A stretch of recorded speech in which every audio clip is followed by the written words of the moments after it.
আমরা আজকে দ্বিতীয় চ্যাপ্টারের দ্বিতীয় পার্টে হচ্ছে মোবাইল যোগাযোগ সম্পর্কে পড়ব, যে দুটি ডিভাইসের মধ্যে চলমান বা স্থিতি অবস্থায় তারবিহীন যোগাযোগকে মোবাইল যোগাযোগ বলে। তো বর্তমান বিশ্বে মোবাইল ফোনের সাথে পরিচয় নেই সেরকম মানুষকে খুঁজে পাওয়া দুষ্কর। তো মোবাইল ফোনকে কার্যকর করার জন্য পুরো অঞ্চলকে অসংখ্য সেলে ভাগ করা হয় এবং প্রত্যেকটি সেলে একটি করে বেস স্টেশন থাকে। কোনো একজন ব্যবহারকারী যখন অন্য আরেকজনের সাথে যোগাযোগ করতে চায় তখন তার কলটি নিজের বেস স্টেশনের মাধ্যমে সুইচিং কেন্দ্রে পৌঁছায়। সুইচিং কেন্দ্র খোঁজ করে বের করে যার কাছে টেলিফোন করা হয়েছে সে কোন ছেলে রয়েছে এবং তার কল সেই ছেলের বেস স্টেশনে পৌঁছে দেওয়া হয়। তো সেই বেস স্টেশনে নির্দিষ্ট মোবাইল ফোনে যোগাযোগ করে দেয়। তো মোবাইল টেলিফোনের প্রত্যেকটি সেটই কি একই সাথে একটি করে ওয়্যারলেস ট্রান্সমিটার এবং রিসিভার, এই প্রযুক্তি আলাদা আলাদা সেলের মাধ্যমে কাজ করে বলে মোবাইল ফোনকে অনেক সময় কি সেলফোনও বলা হয়ে থাকে। এখানে অনেক সময় মোবাইল ফোনকে কি সেলফোন বলে। শুরুতে শুধু কথা বলার জন্য ফোন উদ্ভাবন করা হলেও বর্তমানে এই ফোন অনেক বিবর্তনের মধ্যে দিয়ে গিয়েছে এবং এখন টেলিফোনে কথা বলার সাথে সাথে ডেটা আদান প্রদান করা যায়। আগে যে সমস্ত কাজ শুধু কম্পিউটার বা ল্যাপটপের মাধ্যমে করা যেত, এখন তার প্রায় সব কিছুই স্মার্টফোনের মাধ্যমে করা যায়। তো এখানে আমরা চিত্রে দেখতে পাচ্ছি মোবাইল ফোনের কি যোগাযোগ, যে টাওয়ারের মাধ্যমে কি, ধরো এইখানে আমি আছি কিন্তু ওই টাওয়ারে হচ্ছে ধরো তুমি এসো, তো কীভাবে হচ্ছে এই টাওয়ারের থেকে ওই টাওয়ারে যাবে, সেগুলো একটা চিত্র দিয়ে দিছে আর কি। এবার হচ্ছে কি আছে বিভিন্ন প্রজন্মের মোবাইল ফোন, যে different generation of mobile phone, যে আমরা বর্তমানে যে মোবাইল ফোন ব্যবহার করছি শুরুতে তা এমন ছিল না। তো বিভিন্ন সময়ের বিভিন্ন ধরনের প্রযুক্তি উন্নয়নের ফলে মোবাইল ফোন বর্তমান রূপ পরিগ্রহণ করেছে। উন্নয়নের এক একটি পর্যায় বা ধাপকে মোবাইল ফোনের প্রজন্ম নামে অভিহিত করা হয়। তো প্রাথমিক পর্যায়ে এই মোবাইল ফোনের কার্যক্ষমতা ছিল খুবই কম, দুর্বল নেটওয়ার্কের দরুন সীমিত এলাকাভিত্তিক ব্যবহার হতো। তো 1940 সালে দ্বিতীয় বিশ্বযুদ্ধের সময় মার্কিন সামরিক বাহিনী প্রথম মোবাইল ফোনের ব্যবহার শুরু করে। তো এশিয়ার সর্ববৃহৎ টেলিকমিউনিকেশন কোম্পানি জাপানের এনটিটিসি মানে Nippon Telegraph and telephone corporation বাণিজ্যিকভাবে মোবাইল ফোন বা সেলুলার ফোন উৎপাদন শুরু করে। তো বাণিজ্যিক ভিত্তিতে উৎপাদন থেকে বর্তমান পর্যন্ত মোবাইল ফোন উন্নতির সময়কালকে 5টি প্রজন্মে ভাগ করা হয়েছে। তার মধ্যে হচ্ছে প্রথম প্রজন্ম কি, প্রথম প্রজন্ম হচ্ছে ফার্স্ট জেনারেশন মানে 1G, 1979 থেকে 1990 পর্যন্ত ছিল। আমরা এখানে অনেকগুলো ফোন দেখতে পাচ্ছি, অ্যানালগ ফোন, তার সবগুলোর কি অ্যান্টেনা আছে উপরের দিকে। তো এখনকার ফোনে তো এই অ্যান্টেনাগুলো নাই। তো টেলিফোন প্রযুক্তিতে প্রযুক্তির উন্নতির ফলে মোবাইল বিপ্লব সাধিত হয়েছে। যুক্তরাষ্ট্রের সর্বপ্রথম মটোরোলা ডাইনাটেক নামে হ্যান্ড মোবাইল সেট চালু করে। তো একই সময় সেখানে AMPS মানে advanced mobile phone system standard বাণিজ্যিকভাবে প্রথম প্রজন্মের মোবাইল ফোন চালু করা হয়। তো AMPS অ্যানালগ সিস্টেম ব্যবহার করে যোগাযোগ স্থাপন করতে এর পাশাপাশি ব্রিটেনে TSCS মানে টোটাল অ্যাক্সেস কমিউনিকেশন সিস্টেম সব টেলিফোনে সেমিকন্ডাক্টর ও মাইক্রোপ্রসেসর এবং কম ব্যান্ডের সিগন্যাল ফ্রিকোয়েন্সি ব্যবহার করা হতো। তাই এতে যে কোনো ধরনের মোবাইল অপারেটর কোম্পানি নেটওয়ার্ক ব্যবহারের সুবিধা ছিল না। এছাড়া রোমিং ব্যবস্থাও সীমিত ছিল আর কি। তা আগের ফোনগুলো দেখতে কি এরকমের ছিল আর কি শুরুর দিকে। দ্বিতীয় প্রজন্মের যে মোবাইল ফোনগুলো আসে এটার সময়কাল ছিল কি মানে 2G বলা হয়, মানে সেকেন্ড জেনারেশন, 1991 থেকে 2000 পর্যন্ত। এই যে ফোনগুলো দেখতে পাচ্ছি এইগুলো হচ্ছে ওই সময়কার ফোন।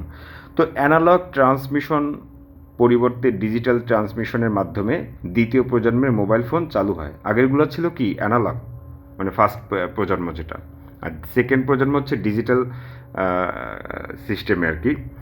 তো তাই সেকেন্ড জেনারেশনকে 2G বলা হয়।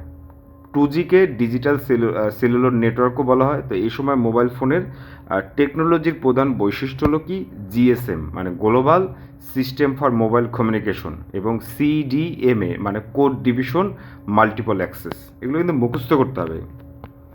তো এসব সুবিধা নিয়ে এবং ভয়েসকে নয়েজ মুক্ত, মানে ভয়েসকে কি নয়েজ মুক্ত হচ্ছে বাইরের যে সাউন্ডগুলো, একমাত্র আমি কথা বলতে সেটাই রেকর্ড হবে, বাইরের সাউন্ডগুলো আসবে না। তো এইসব সুবিধা নিয়ে এবং ভয়েসকে নয়েজ মুক্ত করার মাধ্যমে দ্বিতীয় প্রজন্মের মোবাইল ফোনের সূচনা হয়।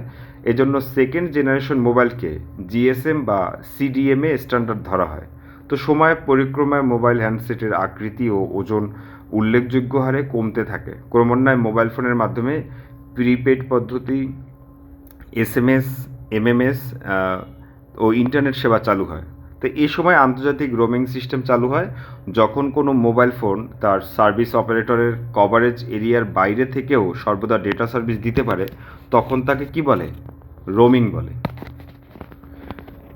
তো এরপর কি থার্ড প্রজন্ম, মানে থার্ড জেনারেশন 3G, এটা ছিল 2001 থেকে 2004 পর্যন্ত। তো ওই সময়কার ফোন ছিল কি এরকমের টাচ ফোন আর কি। এই টাচ ফোনগুলো তখন কি প্রথম আসছে। তো এখানে লিখছে যে জাপানের কি ডোকোমো কোম্পানি পরীক্ষামূলকভাবে তৃতীয় প্রজন্মের মোবাইল ফোন চালু করে। তো দ্বিতীয় হতে তৃতীয় প্রজন্মের মোবাইল ফোনের প্রযুক্তিগত পার্থক্য হলো সার্কিট সুইচিং ডেটা ট্রান্সমিশনের পরিবর্তে প্যাকেট সুইচিং ডেটা ট্রান্সমিশনের ব্যবহার। সার্কিট সুইচিং পদ্ধতিতে নেটওয়ার্কিং রিসোর্স বা ব্যান্ডউইথ বিভিন্ন অংশ বা পার্টে বিভক্ত হয়ে একটি সুনির্দিষ্ট পথে গন্তব্যে পৌঁছে, যার ফলে নিরাপত্তা ব্যবস্থা কম। প্যাকেট সুইচিং পদ্ধতিতে নেটওয়ার্কিং রিসোর্স বা ব্যান্ডউইথ বিভিন্ন প্যাকেটে বিভক্ত হয়ে ভিন্ন ভিন্ন পথে গন্তব্যে পৌঁছে এবং নিরাপত্তা ব্যবস্থা সুদৃঢ় করে। এতে অবশ্যই উভয় সুইচিং পদ্ধতি চলে। পূর্বের তুলনায় উচ্চ ব্যান্ডের সিগন্যাল ফ্রিকোয়েন্সির ব্যবহার শুরু হয়, যেটা ট্রান্সফার রেট ছিল কত 2 Mbps এর বেশি। মূলত এই প্রজন্মের ফোনে নিম্নের 4টি স্ট্যান্ডার্ড চালু হয়। এটা হচ্ছে HSPA মানে হাই স্পিড প্যাকেজ অ্যাক্সেস, এবং হচ্ছে WCDMA wide band code division multiple access, এবং 3 নম্বরে আছে 3GPP মানে থার্ড জেনারেশন পার্টনারশিপ প্রজেক্ট, আর 4 হচ্ছে UMTS মানে ইউনিভার্সাল মোবাইল টেলিকমিউনিকেশন সিস্টেম আর কি। তো video call, internet, e commerce, mobile banking, FOMA মানে ফ্রিডম অফ মাল্টিমিডিয়া অ্যাক্সেস ইত্যাদি কি সুবিধা নিয়ে 3G মোবাইল চালু হয়। তারপর হচ্ছে চতুর্থ প্রজন্মের মোবাইল ফোন, এগুলো আমরা দেখতে পাচ্ছি যে আইফোন থেকে শুরু করে বিভিন্ন ফোনগুলো এগুলি। তো চতুর্থ প্রজন্মের মোবাইল ফোনের প্রযুক্তিগত বৈশিষ্ট্য হলো সার্কিট সুইচ বা প্যাকেট সুইচিং ডেটা ট্রান্সমিশনের পরিবর্তে ইন্টারনেটের প্রোটোকল ভিত্তিক নেটওয়ার্কের ব্যবহার। ফলে ল্যান, ওয়ান, WOIP ইন্টারনেট প্রভৃতি সিস্টেম প্যাকেট সুইচিংয়ের পরিবর্তে প্রোটোকল ভিত্তিক ভয়েস ডেটা ট্রান্সফার সম্ভব হচ্ছে। দ্রুত চলনশীল ডিভাইসের ক্ষেত্রে এই প্রযুক্তির ডেটা ট্রান্সফার রেট ছিল 100 Mbps। তো ত্রিমাত্রিক এবং স্পিড ডিভাইসের ক্ষেত্রে 1 Gbps পর্যন্ত হতে পারে। এটি LTE মানে লং টার্ম ইভ্যালুয়েশন স্ট্যান্ডার্ডে কাজ করে থাকে। তো mobile web access, IP telephoning, gaming services, high definition mobile TV, video conferencing, 3D TV ইত্যাদি ক্ষেত্রে কি 4G প্রযুক্তি প্রয়োগ করা হয়। তো এর গতি ছিল কি 3G এর চেয়ে কি 50 গুণ বেশি। এরপর আসে কি পঞ্চম প্রজন্মের ফোন ছিল কি 2020 থেকে বর্তমান পর্যন্ত। এটা হচ্ছে কি পঞ্চম প্রজন্ম। তো এখানে 5G বা পঞ্চম প্রজন্মের mobile phone network system mobile ফোনের মধ্যে অত্যাধুনিক ও সর্বশেষ সংস্করণ। এ ধরনের mobile phone network world wide wireless web বা সংক্ষেপে WWW নামে পরিচিত।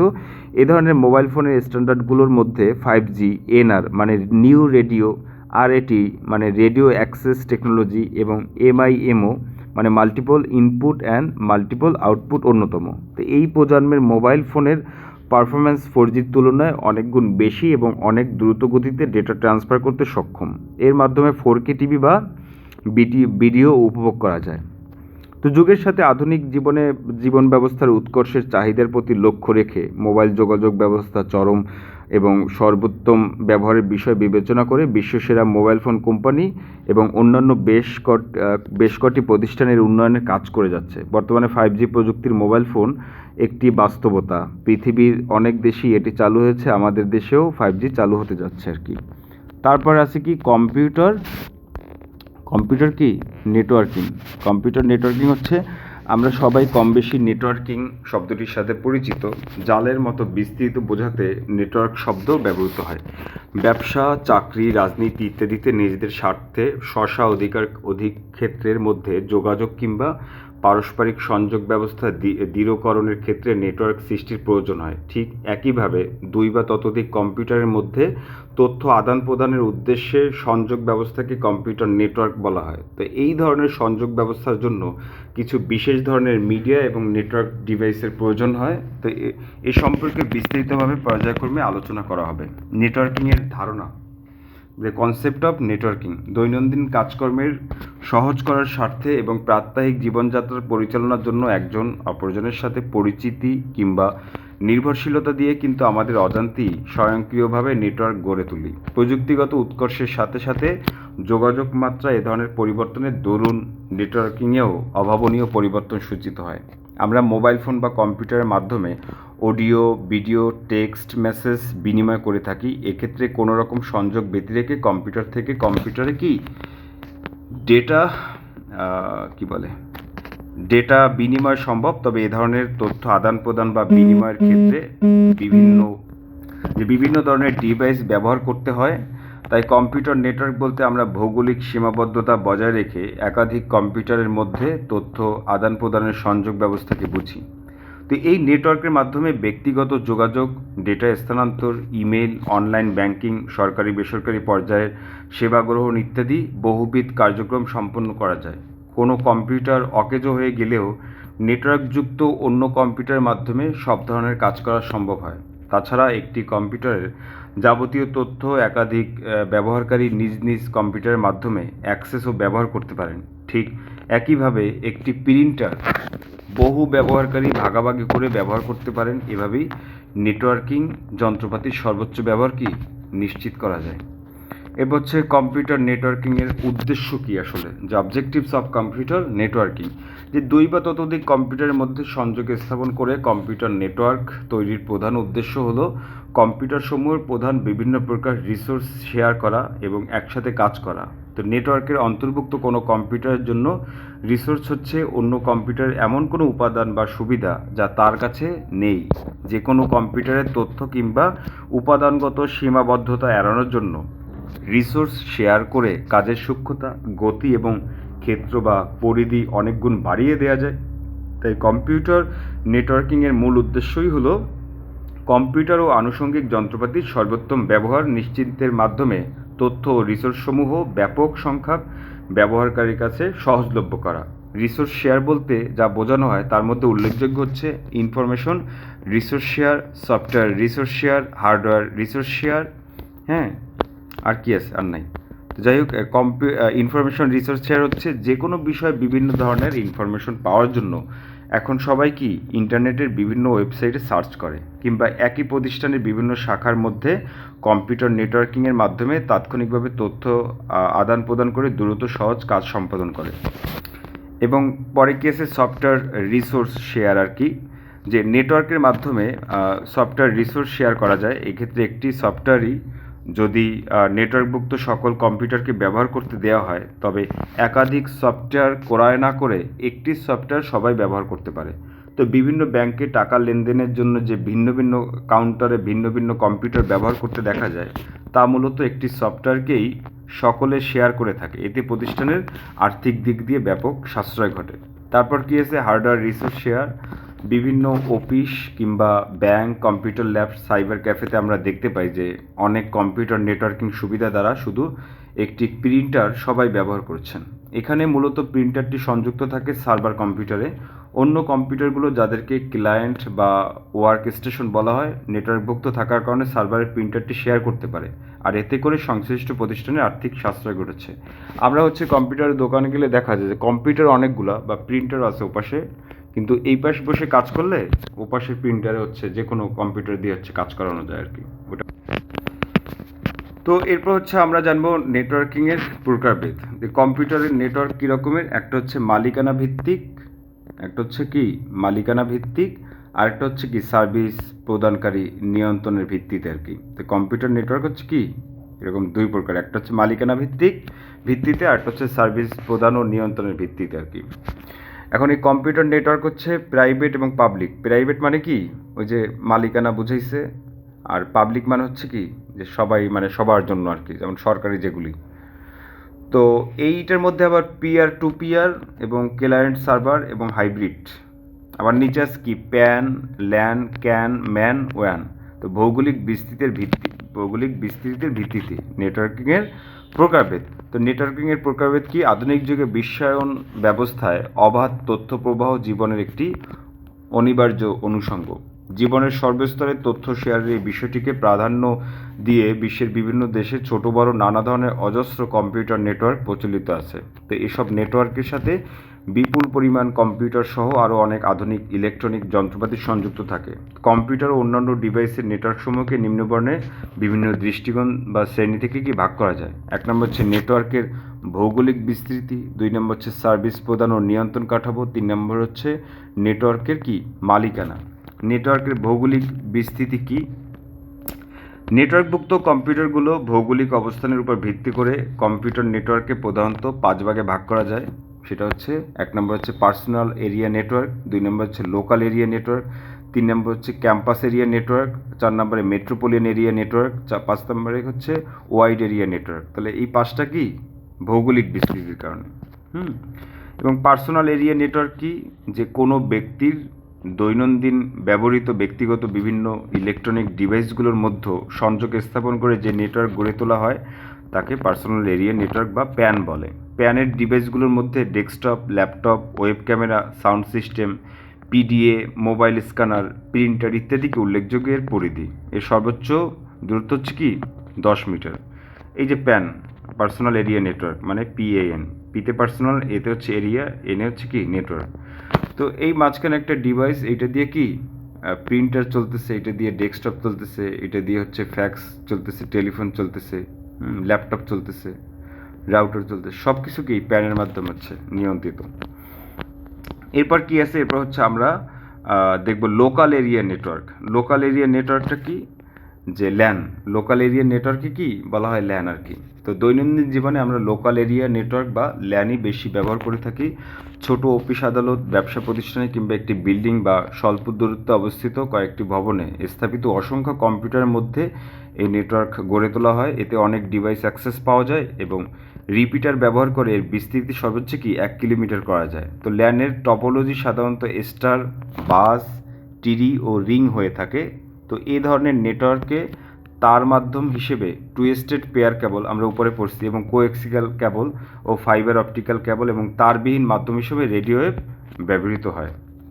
ঠিক আছে, এই যে ছবিতে দিয়ে দিয়েছে লোকাল এরিয়া নেটওয়ার্ক বা ল্যান। এপাশে কি ক্যাম্পাস এরিয়া নেটওয়ার্ক, এটা হচ্ছে এটার ক্যান বলে। অনেক ল্যানের সমন্বয়ে ক্যান গঠিত হয়। কি বলছে, অনেক ল্যানের সমন্বয়ে কি ক্যান গঠিত হয়। একটি বিশ্ববিদ্যালয়ের প্রশাসনিক ভবন, একাডেমিক ভবন, লাইব্রেরি ভবন, স্টুডেন্ট সেন্টার, আবাসিক হলসমূহ, জিমনেশিয়াম এবং অন্যান্য কাজে ব্যবহৃত ভবনে স্থাপিত ল্যানগুলোকে সংযুক্ত করে ক্যান ব্যবহার করা হয়। তো এর বিস্তৃতি 1 থেকে 5 কিলোমিটার দূরত্ব পর্যন্ত হতে পারে। বিশ্ববিদ্যালয়ের মতো বড় অফিসে কমপ্লেক্স একাধিক ভবনে ল্যান ব্যবহারকারীদের কাজের সমন্বয়ের জন্য কিংবা ব্যয়বহুল এক বা একাধিক পেরিফেরাল ডিভাইস অনেক ব্যবহারকারীর জন্য ক্যান ব্যবহার করা হয়, যেমন গুগল, প্লেক্স এবং মাইক্রোসফটের নেটওয়ার্ক। এইখানে আমরা হচ্ছে চিত্রের মাধ্যমে দেখতে পাচ্ছি যে ক্যান ব্যবহার করে কি কীভাবে হচ্ছে কাজ করতেছে তারা। এরপর কি আছে, metropolitan area network. Metropolitan area নেটওয়ার্কের সংক্ষিপ্ত রূপ হচ্ছে ম্যান। তো মেট্রোপলিটন এরিয়া বলতে একটি শহর বা ছোট অঞ্চল জুড়ে বিস্তৃত এলাকাকে বোঝায়। এরকম একটি বড় এলাকার বিভিন্ন স্থানে অবস্থিত অনেকগুলো কম্পিউটার নিয়ে ম্যান গঠিত হয়। ম্যানের বিস্তৃতি ল্যানের চেয়ে বড় কিন্তু ওয়ানের চেয়ে ছোট হয়। প্রায় 50 কিলোমিটার দূরত্ব পর্যন্ত ম্যানের নেটওয়ার্ক থাকতে পারে। তো এই ধরনের নেটওয়ার্ক যখন তারবিহীন সংযোগ দেওয়া হয় তখন তাকে ডাব্লুম্যান বা ওয়্যারলেস মেট্রোপলিটন এরিয়া নেটওয়ার্ক বলা হয়। ট্রান্সমিশন মিডিয়া হিসেবে ব্যবহৃত হয় telephone line, optical fibre cable, radio wave বা টেরেস্ট্রিয়াল মাইক্রোওয়েভ। নেটওয়ার্ক ডিভাইস হিসেবে router, switch, hub, bridge, gateway ইত্যাদি কি নেটওয়ার্কে ব্যবহৃত হয়। এই যে আমরা মেট্রোপলিটন এরিয়ার হচ্ছে ম্যান দেখতে পাচ্ছি আর কি, যে সেন্ট্রাল এনবিআর এবং হচ্ছে এটা এখান থেকে সব জায়গায় ছড়াই গেছে আর কি, মেট্রোপলিটন এরিয়ার নেটওয়ার্ক। তো এরপর কি আছে, ওয়াইড এরিয়া নেটওয়ার্ক। এটা হচ্ছে WAN, ওয়াইড এরিয়া নেটওয়ার্ক দিয়ে বড় ধরনের এলাকা জুড়ে নেটওয়ার্কের ব্যবস্থা করা হয়। একটি দেশের বিভিন্ন অঞ্চল বা পৃথিবীর বিভিন্ন দেশের বিভিন্ন স্থানে অবস্থিত কম্পিউটারের মধ্যে গড়ে তোলা নেটওয়ার্কই হচ্ছে কি ওয়াইড এরিয়া নেটওয়ার্ক, যেমন WAN নামে পরিচিত। পৃথিবীর সবচেয়ে বড় WAN এর উদাহরণ হলো কি ইন্টারনেট। এটা কিন্তু খুবই ইম্পর্টেন্ট।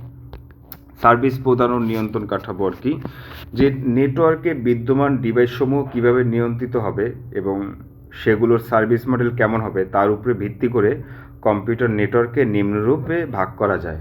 1 নম্বর হচ্ছে পিয়ার টু পিয়ার নেটওয়ার্ক, মুখস্থ করতে হবে ক্লায়েন্ট সার্ভার নেটওয়ার্ক, মুখস্থ করতে হবে হাইব্রিড নেটওয়ার্ক আর কি। আর এখানে চিত্রে হচ্ছে ওয়াইড এরিয়া নেটওয়ার্ক সম্পর্কে দিয়ে দিচ্ছে কীরকম কাজ করে আর কি। এরপর আছে peer to peer network. Peer to peer network হচ্ছে কি পৃথক সার্ভার কম্পিউটার ব্যতীত 2 বা ততোধিক কম্পিউটারের মধ্যেও রিসোর্স শেয়ার করার জন্য যে নেটওয়ার্ক গঠন করা হয় তা হলো পিয়ার টু পিয়ার নেটওয়ার্ক। 2 নম্বর আছে ক্লায়েন্ট সার্ভার নেটওয়ার্ক কি, যে একাধিক ক্লায়েন্ট এবং ওয়ার্ক স্টেশন ও একটি কেন্দ্রীয় সার্ভারের সমন্বয়ে ক্লায়েন্ট সার্ভার নেটওয়ার্ক তৈরি হয়। তো এখানে সার্ভার কম্পিউটারে কেন্দ্রীয়ভাবে ডেটা জমা রাখা হয় এবং এসব ডেটা নেটওয়ার্কে অবস্থিত ক্লায়েন্ট কম্পিউটার কর্তৃক রিসোর্স হিসেবে কি ব্যবহার শেয়ার করা হয়। তো একে সার্ভার বেসড নেটওয়ার্কও বলা হয়। তো স্টোরেজ মিডিয়া হোস্ট ও টার্মিনাল ক্লায়েন্ট ইউজার বা নোড সংখ্যার উপর ভিত্তি করে ক্লায়েন্ট সার্ভার নেটওয়ার্ককে আবার সেন্ট্রালাইজড নেটওয়ার্ক এবং ডিস্ট্রিবিউটেড নেটওয়ার্ক এই 2 ভাগে ভাগ করা যায়। তো সেন্ট্রালাইজড নেটওয়ার্ক কি, তো এই ধরনের নেটওয়ার্ক সাধারণত কি একটি প্রধান কম্পিউটার থাকে যাকে হোস্ট কম্পিউটার বলে এবং কিছু কি টার্মিনাল নিয়ে গঠিত হয়। তো এইখানে আমরা সেন্ট্রালাইজড নেটওয়ার্ক এবং ডিস্ট্রিবিউটেড নেটওয়ার্ক সম্পর্কে চিত্র দেখতে পাচ্ছি। মাঝখানে হচ্ছে সার্ভার থেকে ইউজার, অনেকগুলো ইউজার, হ্যাঁ ধর এইটা হচ্ছে আমাদের রাউটার আর অনেকগুলো লোক হচ্ছে কি রাউটারটা ব্যবহার করতেছে এরকম আর কি।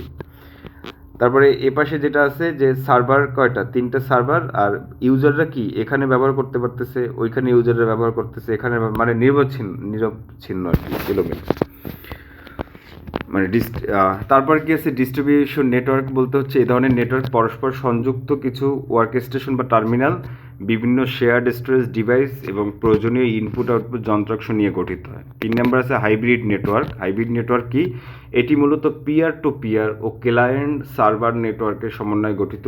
এক্ষেত্রে হোস্ট কম্পিউটারের নিয়ন্ত্রণ ও প্রসেসিংয়ের পাশাপাশি ডিস্ট্রিবিউটেড নেটওয়ার্কের বৈশিষ্ট্য যেমন গ্লোবাল স্টোরেজ মিডিয়া বিদ্যমান থাকায় কর্পোরেট ব্যবসায়িক প্রতিষ্ঠানের এর জনপ্রিয়তা কি রয়েছে। তো এই নেটওয়ার্কে ক্লায়েন্ট সার্ভার প্রাধান্য বেশি থাকে। তারপর নেটওয়ার্কের মালিকানা। নেটওয়ার্কভুক্ত কম্পিউটারগুলো মালিকানা বা নিয়ন্ত্রণকারী প্রতিষ্ঠানের উপর ভিত্তি করে কম্পিউটার নেটওয়ার্ক প্রধানত পাবলিক নেটওয়ার্ক এবং প্রাইভেট নেটওয়ার্ক এই 2 ভাগে ভাগ করা যায়। পাবলিক নেটওয়ার্কটা কি, যে নেটওয়ার্কে ব্যবহারকারীর সংখ্যা নিয়ন্ত্রিত নয়, মানে যে কেউ ব্যবহার করতে পারে এবং যে কোনো সময় যে কোনো কম্পিউটার নেটওয়ার্কে সংযুক্ত হতে পারে তাকে পাবলিক নেটওয়ার্ক বলে।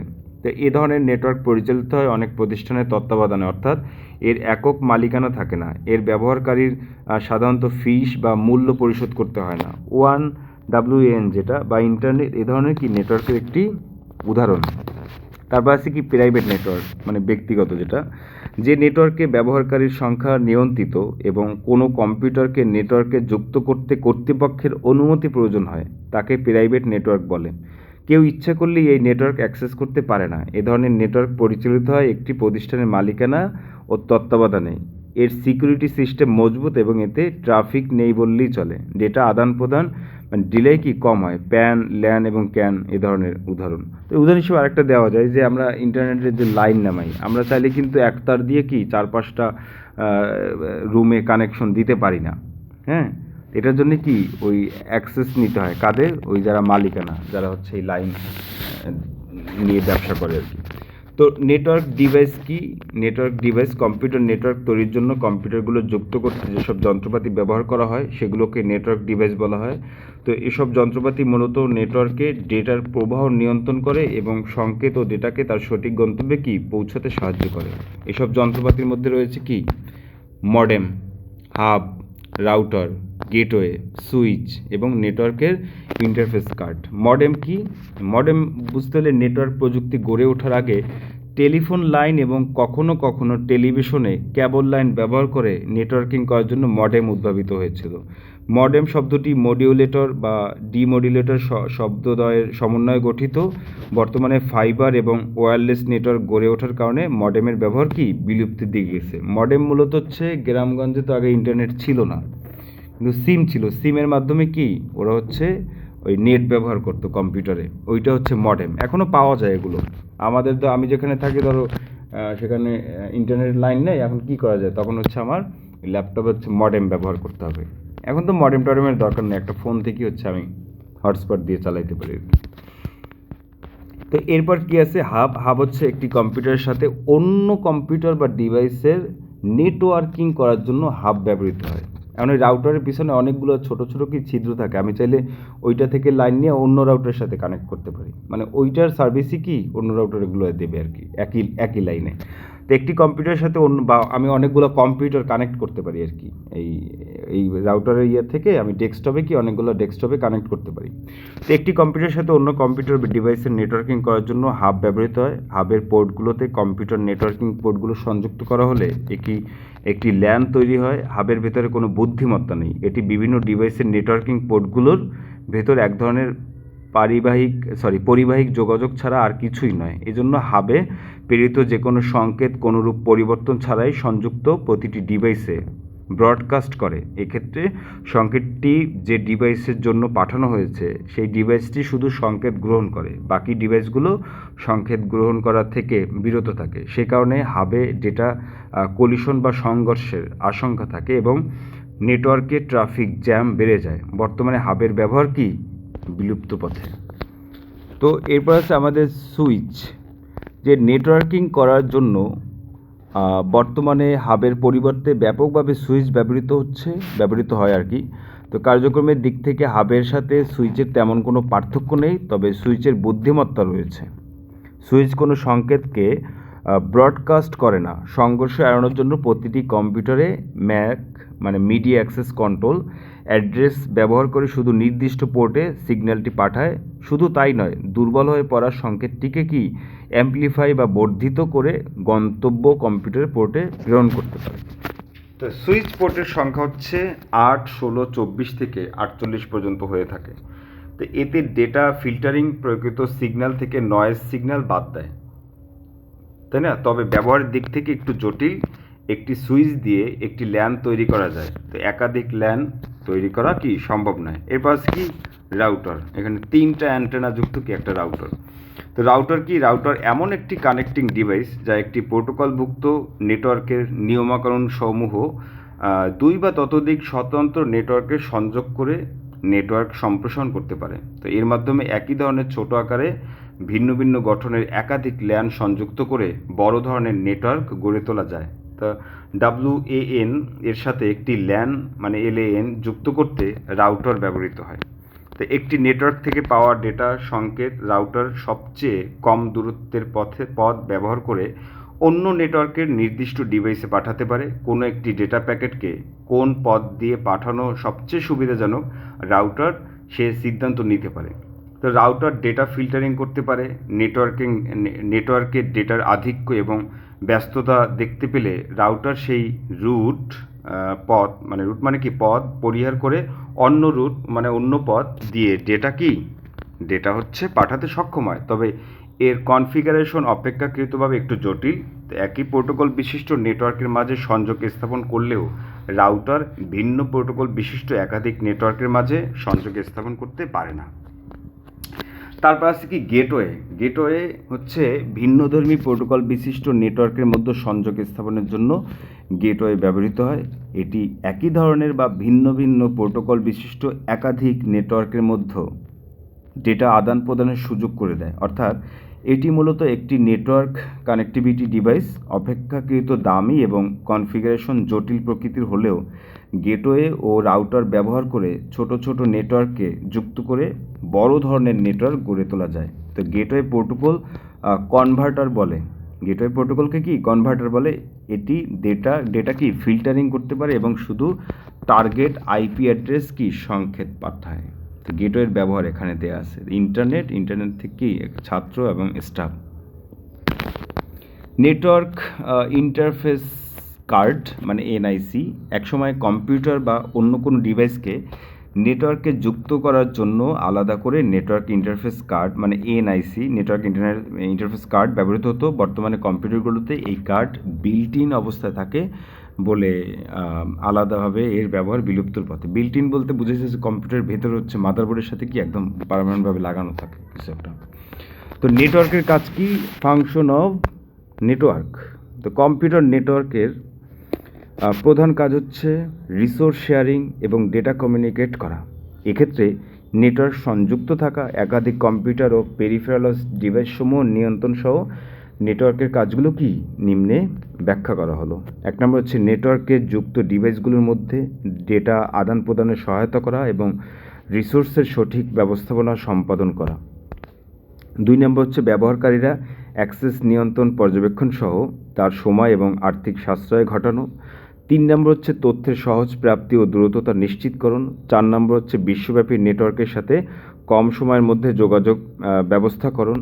5 নম্বর হচ্ছে শিক্ষা, চিকিৎসা, আর্থিক বিষয়, কেরিয়ার গঠন, হোটেল বা ফ্লাইট বুকিং সহ অন্যান্য ব্যক্তিগত কাজে ব্যবহার। 6 নম্বর হচ্ছে সার্ভার কম্পিউটারের কর্মদক্ষতা ও যথাযথ ব্যবহার নিশ্চিত করা। 7 নম্বর হচ্ছে ডেটা ব্যাকআপ রাখা, ব্যবহারকারীকে নিরাপদ ও সহজে অ্যাক্সেস সুবিধা প্রদান করা। 8 নম্বর হচ্ছে স্পর্শকাতর ডেটার নিরাপত্তা নিশ্চিত করা এবং ব্যবহারকারীকে আপডেট তথ্য সরবরাহ করা। 9 নম্বর হচ্ছে সিস্টেমকে অনাকাঙ্ক্ষিত ব্যবহারকারী থেকে নিরাপত্তা প্রদান করা। এরপর হচ্ছে নেটওয়ার্ক টপোলজি।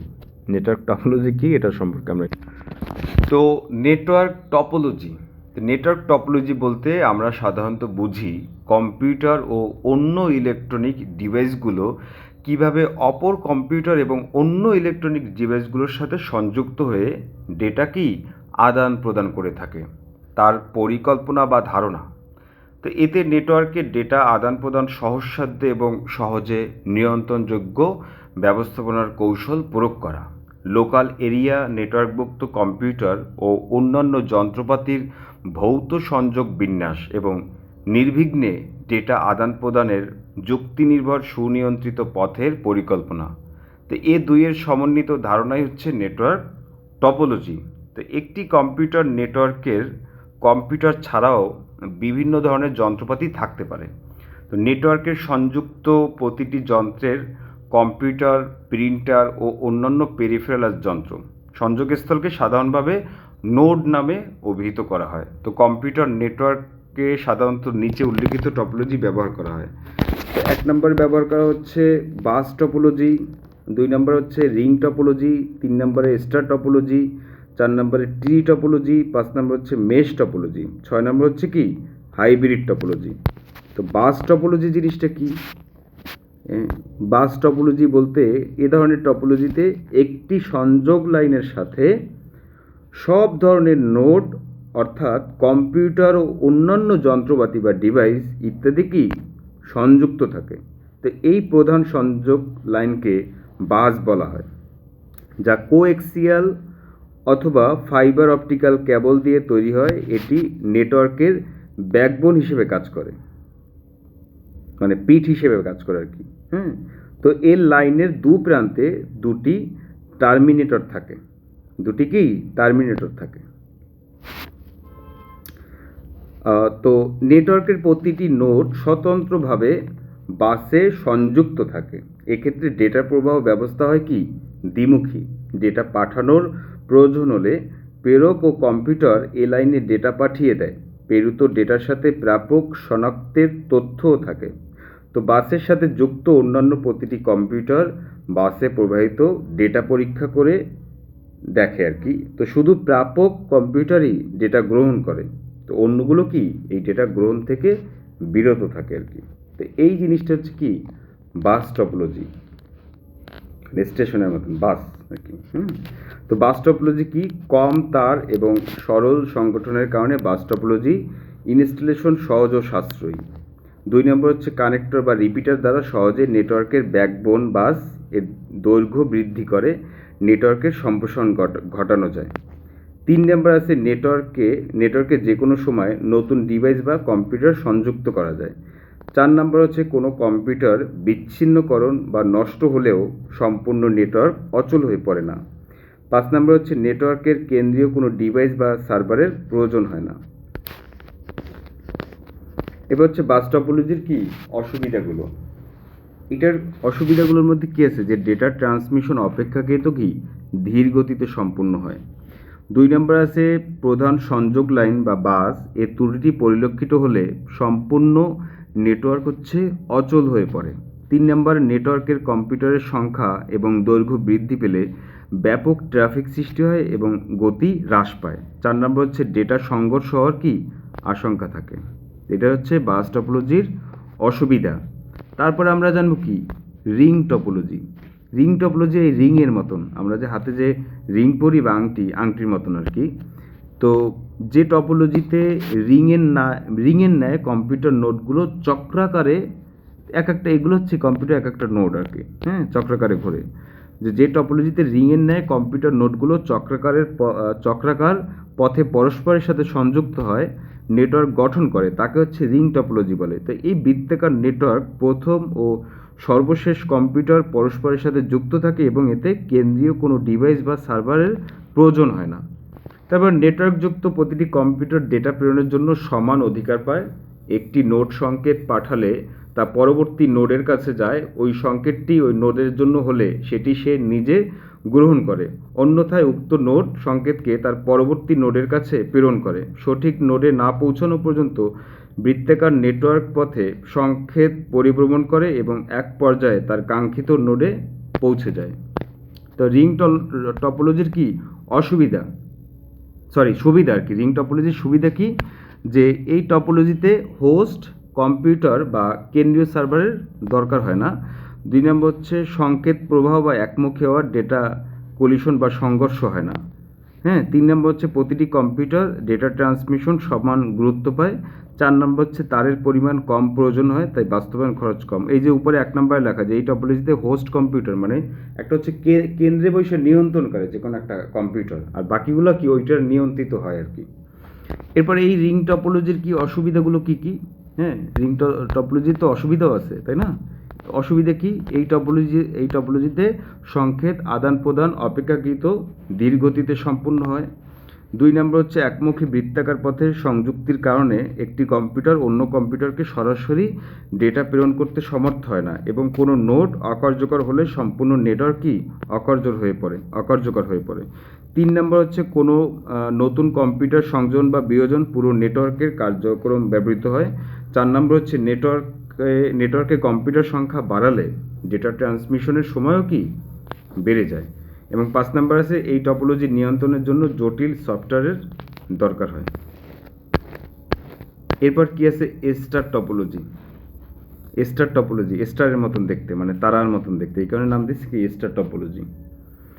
তো যে টপোলজিতে কম্পিউটার বা বিভিন্ন ধরনের ইলেকট্রনিক ডিভাইস যেমন প্রিন্টার সরাসরি একটি হাব বা সুইচের মাধ্যমে পরস্পর যুক্ত থাকে, তাকে স্টার টপোলজি বলে।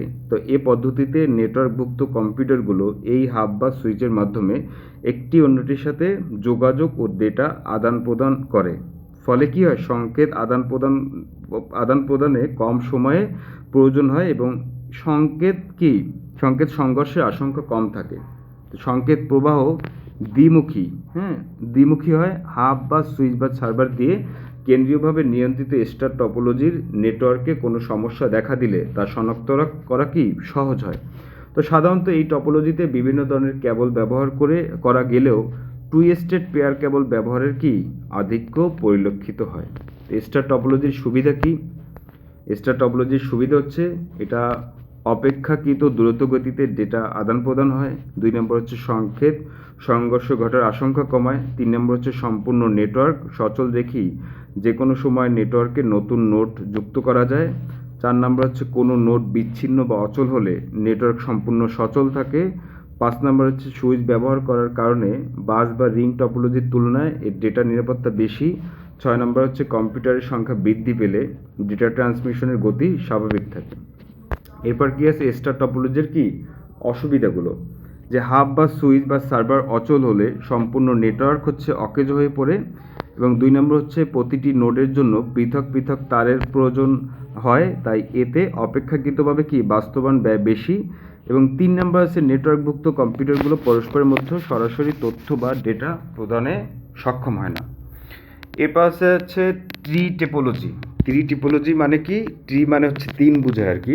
ট্রি টোপোলজি কম্পিউটার বা নোডগুলো পরস্পরের সাথে গাছের শাখা প্রশাখার ন্যায় বিন্যস্ত ও যুক্ত থাকে। এতে একাধিক স্তরের কম্পিউটার একটি কেন্দ্রীয় হোস্ট, এইটা হচ্ছে কেন্দ্রীয় হোস্ট এটা, আর একটি কেন্দ্রীয় একটি কেন্দ্রীয় হোস্ট কম্পিউটার বা সার্ভারের সাথে যুক্ত থাকে। এই হোস্ট কম্পিউটারের সাথে স্তর বিন্যাস বা হায়ারার্কি হায়ারার্সি অনুসারে, ভুল বলতেছি তো, হায়ারার্সি বা হায়ারার্কি অনুসারে বিভিন্ন স্তরের ডিভাইস নেটওয়ার্ক হাব বা সুইচের মাধ্যমে যুক্ত থাকে। এজন্য এটিকে হায়ারার্কিক্যাল টপোলজিও বলা হয়। এই ব্যবস্থাপনার প্রতি স্তরের কম্পিউটার তার পরবর্তী স্তরের কম্পিউটারের জন্য অন্তর্বর্তী হোস্ট কম্পিউটার হিসেবে কাজ করে। তো যে কম্পিউটারের পরে আর কোনো কম্পিউটার যুক্ত হয় না, সেই কম্পিউটারকে পেরিফেরাল টার্মিনাল বা প্রান্তীয় কম্পিউটার বলা হয়। তো ট্রি টপোলজি নেটওয়ার্ক সহজে সম্প্রসারণ করা যায়। এক্ষেত্রে ডেটা প্রবাহ কি দ্বিমুখী হয়, মানে ডেটা যায় এবং কি ওদিক থেকেও ডেটা আসে আর কি, এটা বুঝিয়েছে। এবার ট্রি টপোলজির হচ্ছে সুবিধা সম্পর্কে জানবো, যে কোনো সময় নতুন শাখা সৃষ্টি করে এবং নেটওয়ার্ক সহজে কি সম্প্রসারিত করা যায়। 2 নম্বর হচ্ছে বড় ধরনের নেটওয়ার্ক গঠনে অন্যান্য টপোলজির তুলনায় এটি বেশি সুবিধা প্রদান করে। 3 নম্বর হচ্ছে কোনো নোড বিচ্ছিন্ন বা নতুন নোড যুক্ত করা হলে নেটওয়ার্ক কার্যক্রম ব্যাহত হয় না। 4 নম্বর হচ্ছে ডেটার নিরাপত্তা সবচেয়ে বেশি। 5 নম্বর হচ্ছে নেটওয়ার্কের কোনো শাখা নষ্ট হলে সম্পূর্ণ নেটওয়ার্ক হচ্ছে কি অচল হয়ে পড়ে না। এরপর হচ্ছে কি ট্রি টপোলজির কি অসুবিধা। ট্রি টপোলজির হচ্ছে অসুবিধা সম্পর্কে জানবো, যে 1 নম্বর হচ্ছে প্রধান কম্পিউটার নষ্ট হলে সমগ্র নেটওয়ার্ক অচল হয়ে পড়ে। 2 নম্বর হচ্ছে অন্যান্য টপোলজির তুলনায় জটিল প্রকৃতির। 3 নম্বর হচ্ছে বাস্তবায়ন ব্যয় অপেক্ষাকৃত বেশি। 4 নম্বর হচ্ছে অন্তর্বর্তী কম্পিউটারগুলো অচল হলে নেটওয়ার্কের অংশবিশেষ কি অকেজো হয়ে পড়ে। এরপর কি আছে মেশ টপোলজি। মেশ বলতে মহিষ আর কি, মহিষের মতনই বুঝেছে আর কি।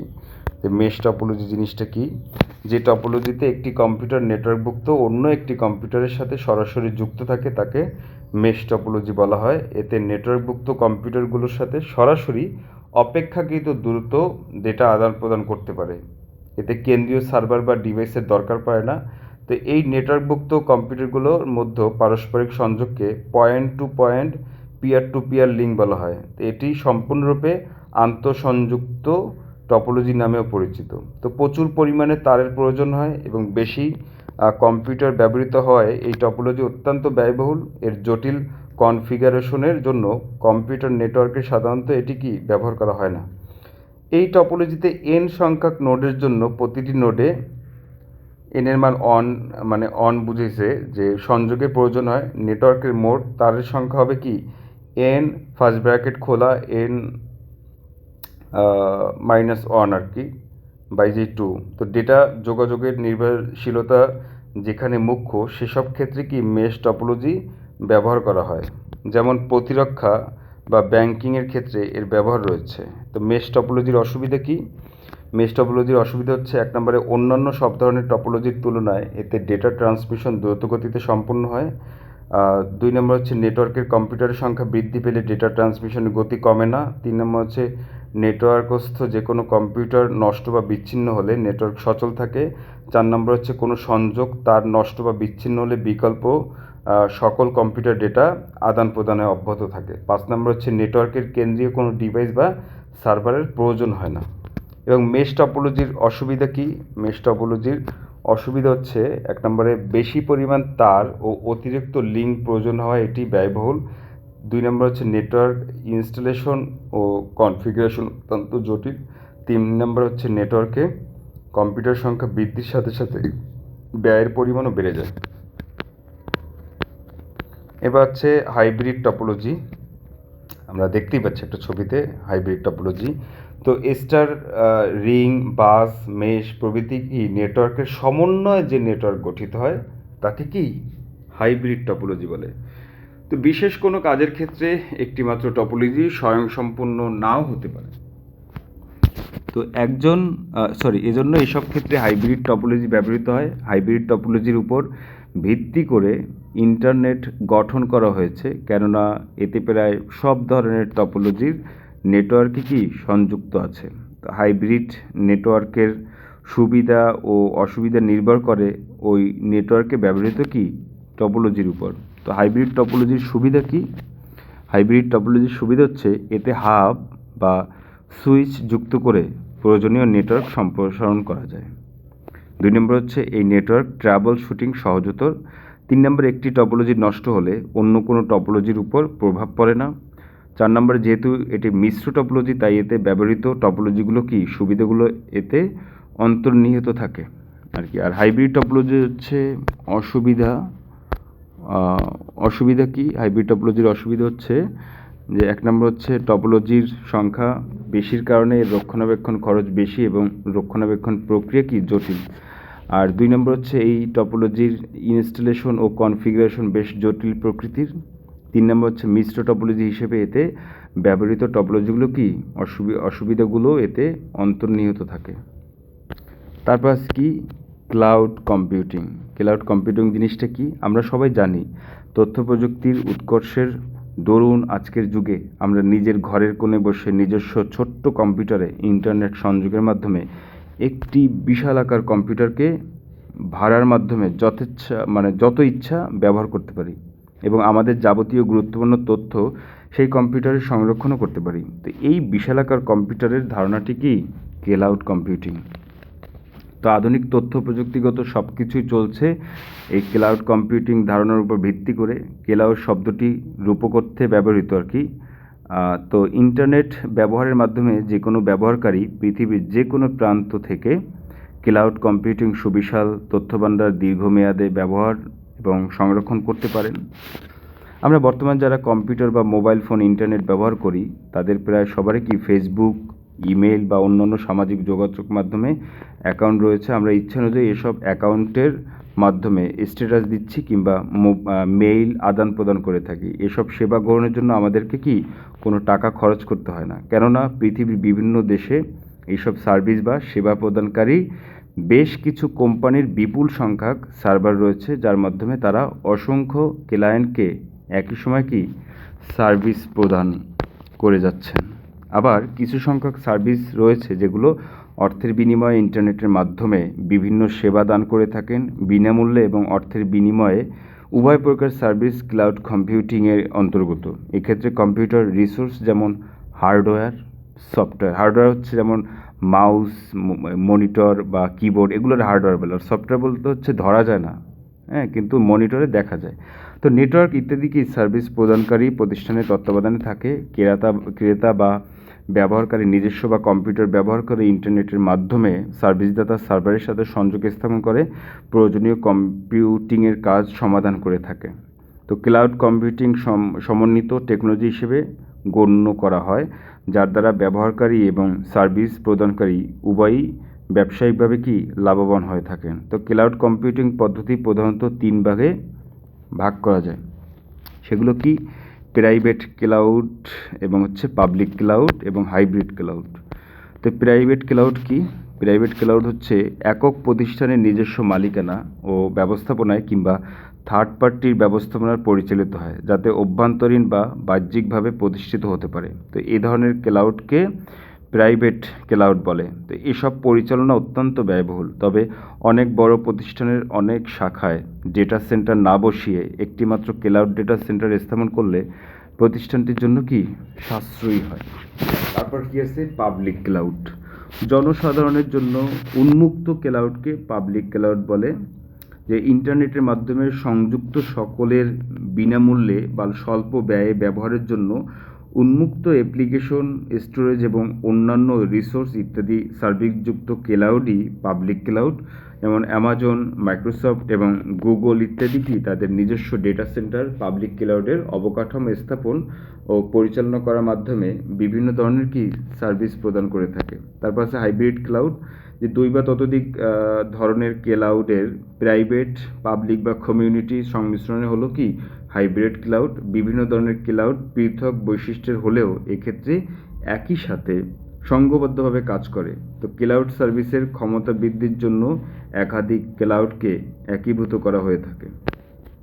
তারপরে ক্লাউড কম্পিউটিংয়ের কি সুবিধা, যে অ্যাডভান্টেজ অফ ক্লাউড কম্পিউটিং, যে ক্লাউড কম্পিউটিং সার্ভিসদাতা প্রতিষ্ঠান বিভিন্ন ধরনের সার্ভিস প্রদান করে থাকেন। তো এই সব সার্ভিস মডেলকে 4 ভাগে ভাগ করা যায়। এক নম্বর হচ্ছে অবকাঠামোগত সেবা, 2 নম্বর হচ্ছে প্ল্যাটফর্ম ভিত্তিক সেবা, 3 নম্বর হচ্ছে সফটওয়্যার ভিত্তিক সেবা এবং 4 নম্বর হচ্ছে নেটওয়ার্ক ভিত্তিক সেবা। 5 নম্বর হচ্ছে যত চাহিদা তত সার্ভিস,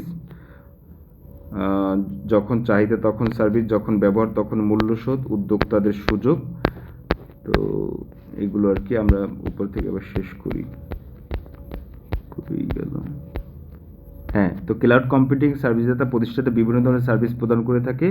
এসব সার্ভিস মডেলকে 4 ভাগে ভাগ করা যায়। অবকাঠামোগত সেবা, সেটা হচ্ছে কি যে IaaS, এর মানে ইনফ্রাস্ট্রাকচার অ্যাজ এ সার্ভিস। এই মডেলে অবকাঠামো ভাড়া দেওয়া হয়। অ্যামাজন এর ইলাস্টিক কম্পিউটিং ক্লাউড মানে EC2 এরকম একটি মডেল। তো EC2 এর প্রতিটি সার্ভারে 1 থেকে 8টি ভার্চুয়াল মেশিনে চলে। তো ক্রেতারা এগুলো ভাড়া নিয়ে থাকেন। ব্যবহারকারীরা ভার্চুয়াল মেশিনে নিজেদের ইচ্ছে মতন অপারেটিং সিস্টেম ইনস্টল করে নিজেদের নিয়ন্ত্রণ অ্যাপ্লিকেশন কি সফটওয়্যার চালাতে পারেন। তারপর হচ্ছে প্ল্যাটফর্ম ভিত্তিক সেবা, যে PaaS বা pass, platform as a service. এই মডেল ভার্চুয়াল মেশিন ভাড়া না দিয়ে ভাড়া দেওয়া হয় কি কম্পিউটিং প্ল্যাটফর্ম, যার মধ্যে অন্তর্ভুক্ত operating system, programming language, execution পরিবেশ, ডেটাবেজ এবং ওয়েব সার্ভার ইত্যাদি। তো এই প্ল্যাটফর্মে ব্যবহারকারী স্বল্প ব্যয়ে তার অ্যাপ্লিকেশন সফটওয়্যার উন্নয়ন করতে পারেন।